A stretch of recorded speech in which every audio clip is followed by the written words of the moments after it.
오늘 시간 하나님의 말씀을 통하여서 선하신 주님의 섭리를 깨닫는 저와 여러분이 되시기를 주님의 이름으로 축복합니다.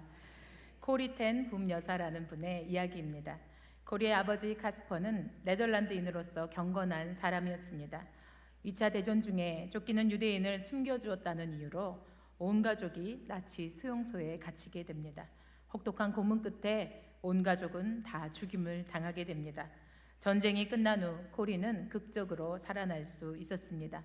그 후에 그는 독일이라는 말만 들어도 배가 뒤틀리는 고통을 느꼈는데 하나님께서는 그에게 너무도 잔인한 명령을 내리십니다.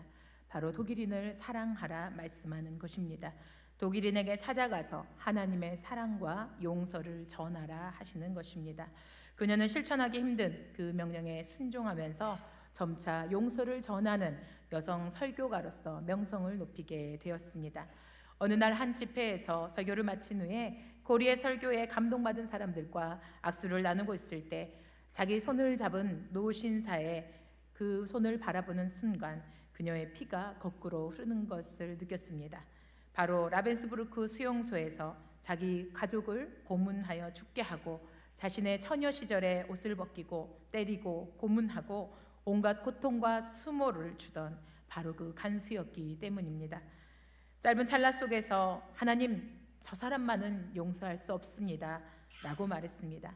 그때 하나님이 말씀하셨습니다. 그도 용서해라. 나는 그 사람까지도 구하기 위하여 십자가를 졌노라. 그녀는 곧 결단하고 손을 내밀어 그 간수를 끌어안고 말했습니다. 하나님은 당신을 사랑하십니다. 그 말을 할 때 그녀는 천상의 기쁨을 느꼈노라고 나중에 그 기쁨을 이렇게 표현했습니다. 하나님은 언제나 선하셨습니다. 할렐루야, 아멘입니다. 언제나 선하신 하나님, 그분을 여러분도 믿으십니까? 오늘 본문에서도 선하신 그 주님을 만나볼 수 있습니다. 야곱에게는 4명의 여인을 통하여 얻은 12명의 아들이 있었습니다. 그 중에 요셉은 야곱이 가장 사랑하는 아내 라헬의 몸에서 태어났습니다. 라헬이 일찍 세상을 떠난 후에 야곱은 요셉에게 채색옷을 지어 입히면서 항상 자기 옆에 두고 특별한 사랑을 베풀었습니다. 요셉은 치기 어린 마음으로 형들의 과오를 아버지에게 고자질하는가 하면 형들이 자기에게 절을 하더라는 꿈이야기를 하기도 했습니다. 어쩌면 철없는 어린 나이에 누구라도 할 수 있는 그런 일들이었습니다. 그러나 그로 인하여 형들에게 미움을 받게 된 요셉은 급기야 애굽의 노예로 팔려가게 됩니다. 거기서 보디발의 집에 종살이를 하기도 하고 억울한 누명을 쓰고 감옥살이를 하기도 했습니다. 그러나 늘 여호와 하나님께서 함께 하셨기에 형통함의 복을 받아서 어디서나 인정을 받았던 요셉은 하나님이 주시는 지혜로 바로왕의 신임을 받게 되고 애굽의 총리가 되게 됩니다. 흉년을 대비해서 미리 식량을 준비했던 애굽의 총리 요셉은 기근을 피해서 식량을 얻으러 애굽에서 온 그의 형들과 극적으로 만나게 됩니다. 처음에는 자신을 알리지 않고 형들을 몇 차례 테스트한 후에 형들 앞에서 본인이 요셉임을 밝히게 됩니다. 그러나 요셉은 형들을 원망하지 않았고 하나님의 섭리이심을 찬양하였습니다. 창세기 45장의 5절과 7절 8절에서 그러한 내용을 말하고 있습니다. 당신들이 나를 이곳에 팔았다고 해서 근심하지 마소서, 한탄하지 마소서. 하나님이 생명을 구원하시려고 나를 당신들보다 먼저 보내셨나이다. 하나님이 큰 구원으로 당신들의 생명을 보존하고 당신들의 우선을 세상에 두시려고 나를 당신들보다 먼저 보내셨나니 그런즉 나를 이리로 보낸 이는 당신들이 아니요 하나님이시라. 하나님이 나를 바로에게 아버지로 삼으시고 그 온 집의 주로 삼으시며 애굽 온 땅의 통치자로 삼으셨나이다. 아멘. 요셉은 형들에게 나를 이리로 보내신 이는 당신들이 아니고 하나님이라고 강조하며 형들의 죄짐을 덜어주고 용서를 했던 것입니다. 참 쉽지 않았음에도 불구하고 요셉은 하나님의 사람이었기에 하나님의 그 사랑으로 용서를 했던 것입니다.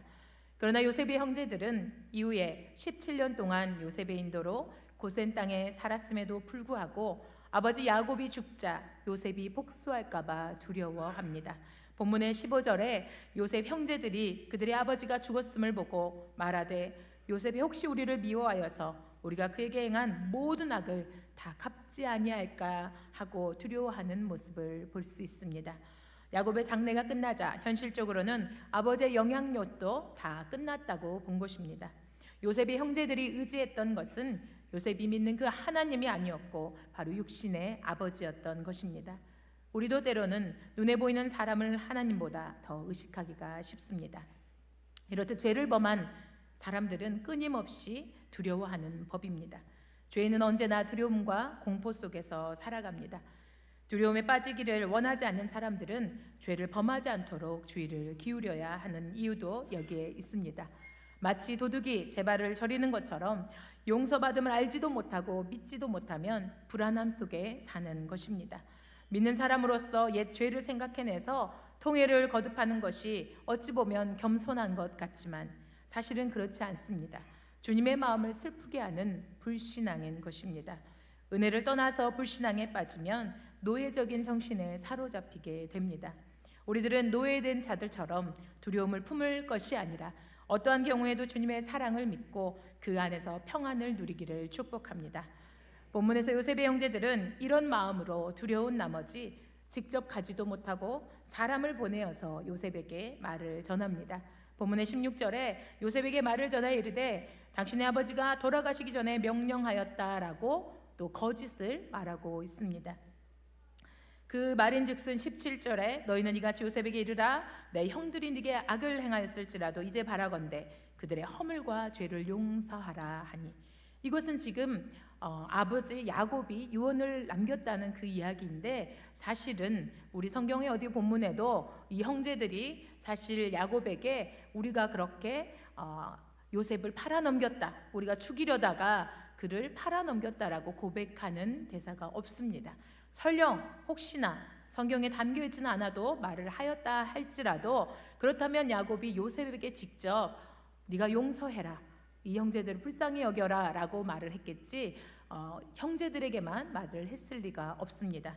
지금 이 형제들은 요셉이 아버지의 말씀에 순종하는 것을 이용하여서 거짓으로 그들의 목숨을 구걸하는 것입니다. 그러면서 17절 하반절에 당신 아버지 하나님의 종들은 우리 죄를 이제 용서하소서라고 말합니다. 이제 용서하소서. 형제들이 지금까지도 괴로움과 두려움 속에 살았기 때문에 그렇게 말하는 것입니다. 요셉이 17세에 애굽으로 팔려가서 바로왕 앞에서 총리가 되기까지 13년이 걸렸습니다. 그리고 이제 풍년이었던 7년, 그리고 흉년인 2년을 지나고서야 형들과 만나게 되어서, 사실은 그동안 22년간 이 형들은 요셉을 팔아버린 그 죄책감 속에 아버지의 그 낙심하고 슬퍼하시는 모습을 보며 하루도 후회하지 않고 하루도 괴로워하지 않은 날을 보낼 수가 없었던 것입니다. 거기에 22년도 참 긴 세월인데 고센 땅에서의 17년까지도 아버지의 그늘 아래서만 평안하다고 느끼며 눈치 보며 불안하게 지냈다면 약 39년간, 즉 40년을 괴로움과 불안함 속에서 살았던 것입니다. 사단은 이렇게 우리에게 짧은 쾌락과 만족을 주겠다며 미혹하여 죄로 끌어들이기 위해서 몸부림을 칩니다. 그러나 동생 요셉을 구덩이에 던지고 애굽의 장사꾼에게 팔아버렸던 그 한나절 정도의 속 시원한 행동들이 이후에 40년 동안을 따라다니며 괴로움과 두려움과 불안함을 가져다 줄 거라는 것을 그때는 미처 몰랐을 것입니다. 죄의 열매가 이렇게 쓰고 길고 고통스럽다는 것을 죄를 지으려는 그 순간에 미리 가늠해 볼 수 있다면 우리를 미혹하는 사단의 달콤한 제안을 조금 더 물리칠 수 있을 것입니다. 형제들의 이러한 상황을 보고 요셉은 울었더라 말씀합니다. 이 울음은 어떤 울음이었을까요? 학자들은 감동의 울음이다, 자비의 울음이다, 여러 가지 말들을 합니다. 그러나 이 울음 안에는 쓸쓸하고 외로운 울음이 포함되어 있을 것입니다. 내가 형들을 이미 용서했음에도 불구하고 그 용서를 믿지 못하는 나의 그 형제들을 바라볼 때, 그러한 나를 직접 보러 오지도 못하고 아버지를 앞세워서 그 뒤에 숨어서 변명하는 그 모습들에서 너무나 씁쓸하고 아픈 그 울음을 울었을 것입니다. 그리고 또는 이 형들에 대해 치근한 마음에 울었을 것입니다. 그 자비하는 마음 가운데 내가 이미 용서했다는 것을 알리고 싶은 마음이 있었을 것입니다. 우리는 종종 이렇게 하나님께서 우리 죄를 기억하지 않으심을 잊고 살 때가 많이 있습니다. 어떤 아버지와 장난이 너무나 심하고 잠시라도 가만히 있지 못한 짓궂은 아들의 대화가 있습니다. 아버지가 말합니다. 너 일주일만 차분하게 조용히 성실하게 지낼 수 없겠니? 그럼 내가 아주 큰 선물을 사줄게. 아들은 큰 선물이 받고 싶어서 약속을 합니다. 그리고 일주일을 그 약속을 지켜내느라 정말 열심히 잘 견뎌냅니다. 그리고 아빠에게 나는 이제 일주일이 지났노라 말을 합니다. 아빠는 약속대로 큰 선물을 줍니다. 그런데 선물을 주면서 아빠가 이렇게 말을 합니다. 이렇게 잘할 거면서 여태까지는 왜 그렇게 심란했니? 라고 책망을 하자 아들이 갑자기 화를 내면서 아빠는 하나님도 안 믿으세요? 하나님은 과거를 기억하지 않으신다고 했는데 아빠는 왜 자꾸 지난 것을 들추세요? 하고 아빠를 책망했다고 합니다. 이사야 43장 25절 말씀에 나는 나를 위하여 내 허물을 도말하는 자니 내 죄를 기억하지 아니하리라 말씀합니다. 여러분, 우리 하나님께서는 우리의 죄를 기억하지 않으십니다. 우리 하나님께서 우리의 죄를 용서하셔 주셨다면 이미 그것으로 우리는 용서함을 받은 것입니다. 이 불쌍한 형제들처럼 요셉의 형제들의 이 두려움과 불안함과 공포가 우리에게는 믿음으로 없을 줄로 선포합니다. 요셉이 울었다는 이 소식을 듣고 용기를 낸 형제들은 이제 직접 찾아와서 용서를 구합니다. 본문 18절에 그의 형들이 또 친히 와서 요셉의 앞에 엎드려 이르되 우리는 당신의 종들이니이다 라고 그들에게 자신을 낮추고 자기의 잘못을 고백함으로 용서를 구하고 있습니다. 사실 그동안 그 17년 동안 단 한 번도 요셉에게 제대로 용서를 구하지 않았던 형제들이었습니다. 제대로 화해를 한 적이 없었기 때문에 늘 죄책감과 불안함에 사로잡혀 있었을 것입니다.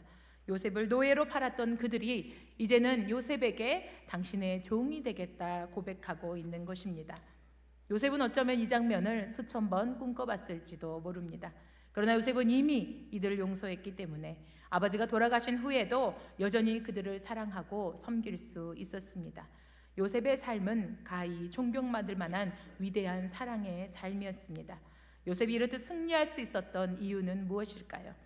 고 주기철 목사님께서 천국에 가면 꼭 한번 악수하고 싶은 사람이 바로 요셉이라고 할 정도로 사실 요셉의 어떤 태도가 그렇게 많은 이들의 존경함을 받을 수 있는 인물이었는지 오늘 시간 요셉의 세 가지 태도를 만나보고자 합니다. 먼저는 하나님을 대신하지 않는 겸손함이었습니다. 본문 19절에 요셉이 그들에게 이르되 두려워하지 마소서 내가 하나님을 대신하리이까. 내가 하나님을 어떻게 대신할 수 있겠습니까? 내가 하나님이 모든 것의 주권자 되시는데 내가 당신들을 살리고 죽이는 권한은 내게 있지 않습니다라는 고백입니다. 나는 하나님 노릇을 할 수 없다는 고백입니다. 요셉은 자기가 복종해야 할 그 존재, 하나님의 그 존재를 결코 잊지 않았던 것입니다. 우리는 하나님이 아니며 하나님을 대신할 수도 없습니다.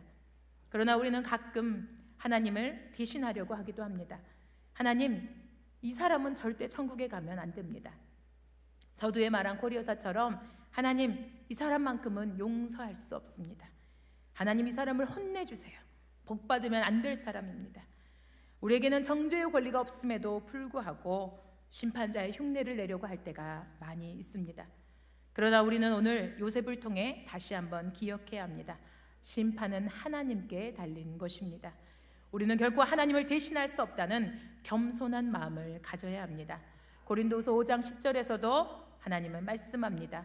이는 우리가 다 반드시 그리스도의 심판대의 앞에 나타나게 되어 각각 선악간에 그 몸으로 행한 것을 따라 받으려 함이라. 아멘. 우리가 행한 대로 주님께서 심판하심을 믿어야 합니다. 그렇게 모든 판단까지도 주님께 맡겨버리면 오히려 우리는 주님이 주시는 평안을 누릴 수 있는 것입니다. 그리고 두 번째 요셉이 가진 태도는 하나님의 섭리에 대한 철저한 믿음이었습니다. 본문의 20절에 당신은 나를 해하려 하였으나 하나님은 그것을 선으로 바꾸사 오늘과 같이 많은 백성의 생명을 구원하게 하시려 하셨나니 말씀합니다. 그는 하나님께서 그들의 악의를 놀랍게도 큰 선으로 바꾸어 주셨음을 생각하면서 이 형제들의 잘못을 가볍게 해주고 있는 것입니다. 로마서 8장 28절 말씀에 우리가 알거니와 하나님을 사랑하는 자 곧 그 뜻대로 부르심을 입은 자들에게는 모든 것이 합력하여 선을 이루느니라 말씀합니다. 모든 것이 합력하여 선을 이루시는 그 주님께서 악을 선으로 바꾸신 것입니다. 요셉의 형들은 너무나 질투가 나서 너무나 미워서 요셉을 없애버리고 싶어서 너무나 극악한 악을 행하였던 것이지만 하나님께서는 그것을 선으로 바꾸셨습니다. 그래서 요셉이 애굽의 총리가 되어서 그 모든 세계의 기근을 구할 수 있게 하신 것입니다. 하나님은 종종 악을 통해서 선을 이루시며 또 사람들의 죄를 통해서도 그의 섭리를 이루어 나가십니다. 그렇다고 해서 하나님께서 죄의 창시자가 되는 것은 아닙니다. 그분의 그 무한한 지혜가 모든 일을 그런 방법으로 다스린다는 그 사실을 우리는 생각해야 합니다. 여러분 들어보신 적 있을 겁니다. 1999년 4월에 미국 콜로라도주에서 컬럼바인 고등학교에서 일어난 총기 난사 사건입니다.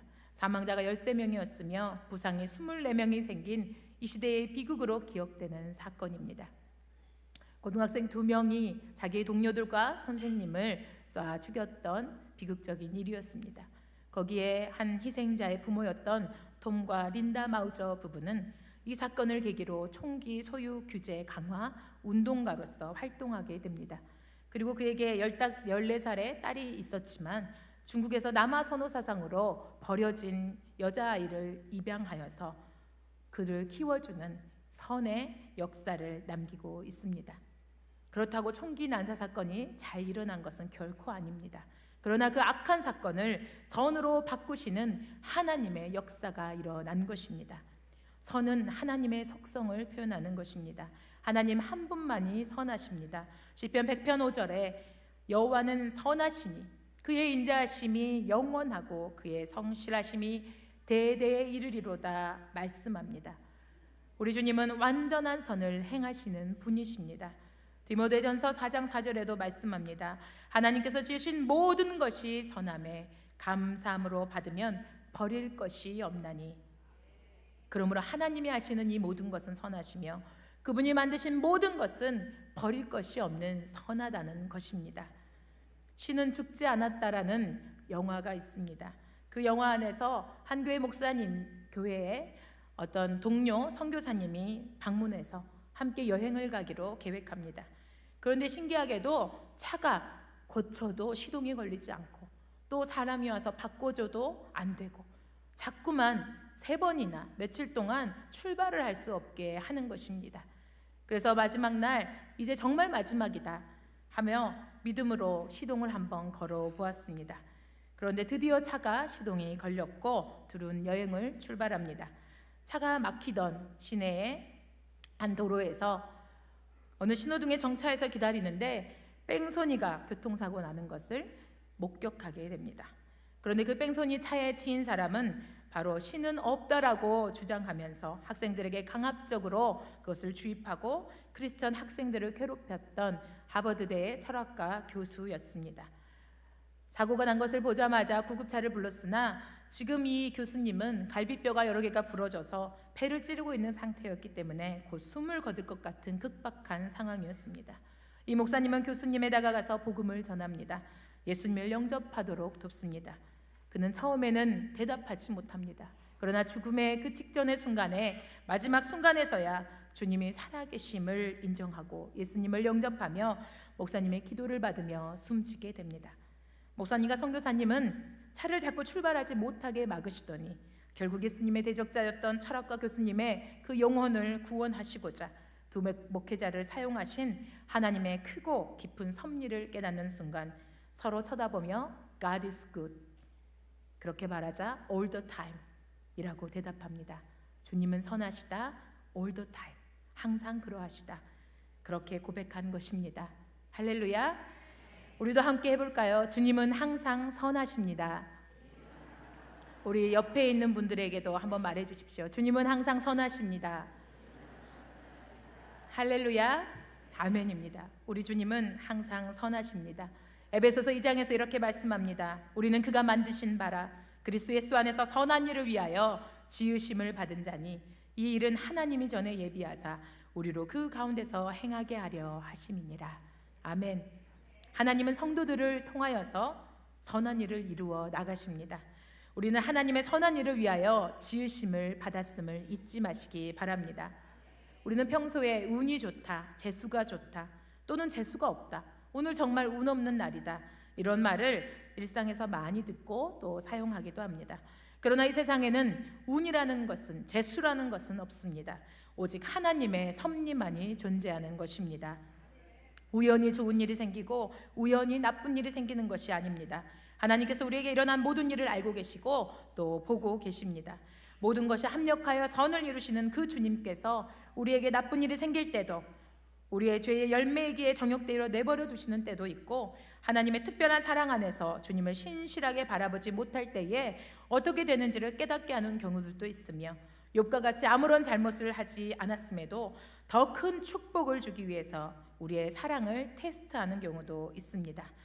결론은 하나님은 언제나 선하시다는 것입니다. 요셉은 애초에 그러한 하나님의 선하심을 믿었기 때문에, 그래서 형들을 만났을 때 이렇게 고백했던 것입니다. 창세기 45장 7절 8절, 우리가 아까 보았던 말씀 가운데 하나님이 큰 구원으로 당신들의 생명을 보존하였고 당신들의 후손을 세상에 두시려고 나를 당신들보다 먼저 보내셨나니 그런즉 나를 이리로 보낸 이는 당신들이 아니요 하나님이시라. 아멘. 요셉이 하나님의 선하신 이 섭리를 믿었기 때문에 형들의 악함을 용서할 수 있었고 평안할 수 있었던 것입니다. 우리도 하나님의 섭리에 대해서 철저한 믿음의 마음을 가져야겠습니다. 오직 믿음으로 주님께 선포하며 나아갈 때에 주님께서 우리에게도 요셉과 같은 용서의 기적과 사랑의 힘으로 형통함과 복과 평안을 더하여 주실 것입니다. 마지막으로 요셉의 세 번째 태도는 바로 용서의 완성을 이루는 사랑의 실천을 했다는 것입니다. 본문 21절에 당신들은 두려워하지 마소서 내가 당신들과 당신들의 자녀를 기르리다 하고 그들을 간곡한 말로 위로하였더라 말씀합니다. 이 위로하였다의 본문의 의미를 살펴보면 그는 그들을 위로했고 그들의 마음 위에 말을 했다라는 표현을 볼 수 있습니다. 요셉은 이미 형제들을 용서했기 때문에 두려워하지 말라고 용서해주며 그들의 마음을 위로해 준 것입니다. 그가 그럴 수 있었던 것은 하나님의 은혜를 입은 사람만이 그 은혜를 베풀 수 있는 법이기 때문입니다. 용서는 사실 상대방의 회개와 그의 간구가 없더라도 이것보다 먼저 우리 자신에게 이루어져야 합니다. 왜냐하면 우리가 상대방을 변화시키고 깨우칠 수는 없는 것이지만 우리는, 나 자신은 하나님의 사랑으로서 그 능력에 힘입어서 변할 수 있기 때문입니다. 나는 그 용서로 인해서 평안을 얻을 수 있기 때문입니다. 상대방의 잘못을 깨우치고 용서를 구하는 것과 내가 용서하는 것은 반드시 필연적인 것은 아니라는 것입니다. 그가 나에게 용서를 구하든 안 구하든, 그가 잘못을 깨우쳤든 못 깨우쳤든 나는 그를 하나님의 그 사랑의 능력으로 용서할 수 있다는 것입니다. 우리의 이 용서가 선행될 때 우리의 신앙은 더욱 확고하게 빛을 발할 수 있습니다. 마태복음 6장 12절, 우리가 우리에게 죄 지은 자를 사하여 준 것 같이 우리 죄를 사하여 주시옵고. 주님이 가르쳐 주신 기도문에 용서에 대한 이 순서를 잘 보아야 합니다. 먼저 죄 지은 자를 사하여 주어야 우리의 죄를 사하여 주시겠다는 것입니다. 이어서 14절 15절의 말씀에도 너희가 사람의 잘못을 용서하면 너희 하늘 아버지께서도 너희 잘못을 용서하시려니와 너희가 사람의 잘못을 용서하지 아니하면 너희 아버지께서도 너희 잘못을 용서하지 아니하시리라 말씀합니다.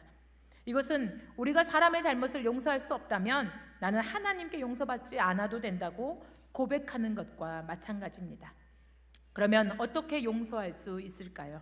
에베소서 4장에서는 이렇게 말씀합니다. 서로 친절하게 하며 불쌍히 여기며 서로 용서하기를 하나님이 그리스도 안에서 너희를 용서하심과 같이 하라.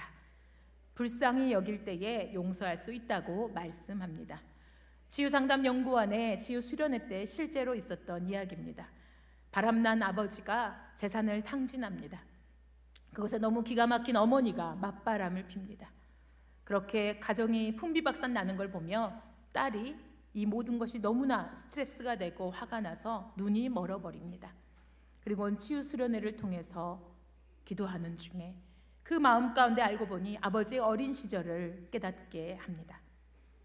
아버지 어릴 때에 엄마를 바다에서 잃으시고 그 가족은 수많은 돈을 들여서 찾으려 했지만 수년간 돈만 쓸 뿐, 가산만 기울 뿐 어머니는 찾을 수가 없었고 아버지는 실망하여서 알코올 중독자가 되었습니다. 엄마의 사랑에 갈급하였던 그 어린 시절, 그 아빠는 그 어린 시절 장년이 되어서도 누군가 엄마처럼 조금만 따뜻하게 해주면 쉽게 마음과 재산을 줘버리는 병적인 모습들을 갖게 돼버린 것입니다. 아직도 아버지의 그 속사람은 엄마의 사랑을 애타게 그리워하는 어린아이 그대로 남아있음을 깨닫게 되었던 것입니다. 그것을 깨닫고 불쌍한 아버지를 생각하면서 울고 또 울며 아버지의 과오들을 용서하는 그 중에 주변에서 각자의 상처들을 회복하고 바닥을 치며 우는 모습이 보이는 것입니다. 분명히 딸은 눈이 보이지 않았는데 사람들이 우는 것이 보이는 것입니다. 마음에서 용서를 하는 그 즉시 시력이 회복되는 기적을 경험하는 것입니다. 절대 용서할 수 없었을 것 같은 그 아버지에 대해서 그의 삶과 그의 형편을 헤아리게 되고 불쌍히 여기는 그 마음이 생긴 것이 용서의 시작이 되었으며 자신의 질병도 치료받을 수 있게 된 것입니다. 우리가 하나님의 사랑으로 바라보면 하나님께서는 우리에게 불쌍한 마음, 긍휼한 마음을 주십니다. 상처 중에서 가장 큰 상처들은 사실 이와 같이 가족들로 받은 경우가 참 많습니다. 그런데 그렇게 나를 힘들게 했던 아버지, 어머니 또는 그 형제간, 알고 보니 사랑을 받는 것이 무엇인지도 모르는 어린 시절을 지내버린 불쌍한 유년 시절을 지내버린 경우가 참 많습니다. 그 어린아이를 바라보고 겉은 비록 어른이 되었지만 오히려 삶을 짊어져야 하는 그 무게감과 그 부담감으로 오히려 더 험한 말과 행동으로 상처를 줘버렸던 그들, 우리가 상처받았던 우리의 부모님들은 우리의 부모이기 이전에 상처받은 어린아이가 여전히 속사람으로 남아있는 것은 아닌지 모릅니다. 우리가 서로 상처를 주고받지만 알고 보면 그것이 힘겨운 세상을 살아내는 유일한 방법인 줄 알고 어리석은 행동들을 하는 상대방들이 있을지 모릅니다. 우리는 그의 삶들을 불쌍히 여길 수 있는 헤아림이 생겨야 합니다. 마태복음에서 너희가 헤아리는 헤아림으로 너희가 헤아림을 받을 것이라 말씀하는 것처럼 헤아리는 그 마음을 품을 때에 불쌍하고 긍휼한 마음을 가질 수 있고 비로소 용서할 수 있게 되는 것입니다. 이어서 본문의 21절의 하반절에는 내가 당신들과 당신들의 자녀를 기르리라 라고 말씀합니다. 자녀까지 양육하겠다는 요셉의 너그러움을 볼 수 있습니다. 단순히 서로 우리 불편하니까 그냥 마음 풀고 지냅시다 정도의 화해가 아니라는 것입니다. 형들뿐만 아니라 내가 형들의 자녀까지도 책임지겠다고 하는 것은 용서의 완성이며 그 사랑을 실천하는 것입니다. 요셉은 최고의 아량으로 형제들을 안심시키려고 노력하는 것입니다. 완전한 사랑은 두려움을 쫓아버릴 수 있습니다. 임금에게 1만 달란트의 빚을 탕감받고도 동료의 100데나리온의 빚을 용서해 주지 못하고 감옥에 가두었다가 도리어 본인이 탕감받았던 그 빚을 다시 지고 감옥에 갇히고야 마는 어리석은 자가 우리가 되어서는 안 되겠습니다. 로마서 12장 21절에서 말씀합니다. 악에게 지지 말고 선으로 악을 이기라. 아멘. 우리가 누구나 일생을 살아가면서 이성과 경험으로 이해할 수 없는 문제에 직면하게 될 때에 우리는 하나님은 어디에 계실까 자꾸 질문할 수 있습니다. 그러나 그런 상황에서도 하나님이 역사의 주인이심을 고백하고 기억해야 합니다. 또한 하나님이 그분의 섭리 가운데서 악을 허용은 하시되 악에게 지지 않으시고 오히려 선하신 뜻대로 역사를 이끌어 가심을 믿음의 눈으로 바라봐야 합니다. 그럴 때에 어떤 역경도 이길 수 있으며 악한 원수도 용서할 수 있으며 실패해도 무너지지 않고 성공해도 자만하지 않으며 매일매일 최선을 다할 수 있는 것입니다. 요셉은 시련을 많이 겪은 사람이었습니다. 요셉은 그 믿음으로 그 시련들을 이겨냈고 하나님의 영광을 위해 멋지게 쓰임을 받았습니다. 요셉은 관용하고 용서하는 사람이었기 때문입니다. 우리 주변에는 성공한 사람들이 참 많습니다. 그러나 그들의 소위 자수성가했다는 사람들의 삶을 보면 그들의 인격과 정서가 파괴되어서 피 한 방울 나오지 않을 것 같은 메마른 정서를 갖고 있는 사람들도 참 많습니다. 그런데 요셉은 그만한 지위와 그만한 부를 가졌음에도 불구하고 정서와 인격이 파괴되지 않았습니다. 왜입니까? 바로 요셉은 시련 속에서 하나님의 능력뿐 아니라 하나님의 그 성품도 받았기 때문입니다. 하나님의 은혜를 받았던 요셉이기에 그 은혜를 흘러보낼 수 있었고 과거의 상처에서 자유로울 수 있었던 것입니다. 하나님의 은혜 가운데서 용서를 체험했던 그 요셉을 바라보면서 우리도 용서할 때에 큰 역사가 일어남을 믿어야 합니다. 하나님의 진정으로 나를 용서해 주셨기 때문에 그 용서의 능력이 내게 있기 때문에 나는 그 주입된 그 힘으로 이웃을 용서할 수 있는 것입니다. 1만 달란트 빚진 자는 사실 이미 100데나리온 빚진 동료를 용서할 수 있는 능력이 그의 안에 있었던 것입니다. 그때 그는 용서해 주었어야 되는 것입니다. 요셉의 생애 가운데 우리가 하나님의 섭리를 바라보며 하나님이 모든 것을 미리 준비하시고 그의 뜻대로 역사를 이끌어 가심을 알게 되었습니다. 우리 모두가 자신이 당한 모든 일을 통해서 하나님의 구원의 그 선하신 뜻을 이룬다는 사실을 믿는 요셉과 같은 위대한 그 신앙을 가지시기를 주님의 이름으로 축복합니다. 요셉은 그 한 사람의 그 믿음으로 그 신앙으로 7년에 걸친 세계의 기근 문제를 해결할 수 있는 사람이 되었습니다. 문제를 해결할 수 있는 사람은 학문이나 지식이 많은 사람이 아니고 하나님의 뜻을 알고 확실히 따르는 경건한 자임을 기억해야 합니다. 요셉을 통해서 경건한 사람으로서 하나님의 중심의 사람의 미래는 전능하신 그분에 의해서 확실히 보장된다는 것을 우리는 오늘 우리 모두에게 이 마음을 일깨워주는 이 말씀을 기억해야 할 것입니다. 이제 2018년 새해가 되었습니다. 송구영신 예배를 드릴 때에 여러분은 어떤 마음이셨습니까? 저는 혹시라도 남아있는 작은 불순한 마음들이 새해라는 거룩한 이 시작의 문턱을 같이 넘고 싶지 않은 마음이 들었습니다. 그래서 더욱 기도했습니다. 조금이라도 거리끼는 것에 대해서 더욱 용서하는 마음을 구했고 내려놓고 새로 시작하는데 걸림돌이 되지 않도록 시작의 은혜를 충분히 누렸습니다. 여러분 중에 혹시 작년까지 묵혀둔 용서하지 못한 마음들, 미움, 시기, 질투의 잔재들을 새해 문턱으로 끌고 들어오신 분은 안 계십니까? 왜 내게 이런 일이 생겼을까? 왜 나만 이렇게 억울한 것일까? 한탄하지 마시고 요셉처럼 하나님을 대신하지 않는 겸손함을 품고 하나님의 섭리에 대한 철저한 믿음으로 용서의 완성을 이루는 사랑을 실천하며 새로운 시작의 삶을 기쁨으로 나아가시기를 축복합니다. 지금 이 시간 우리 주님은 선하시며 매 순간 우리의 삶 가운데서 가장 선하시게 섭리하고 계심을 믿음으로 선포합시다. 주님은 선하십니다. 모든 것이 주님의 섭리입니다. 우리의 상한 마음을 고치시길 원하시는 그 주님께 모든 것을 주관하여 주시라고 이 시간 고백하는 시간을 갖기를 원합니다.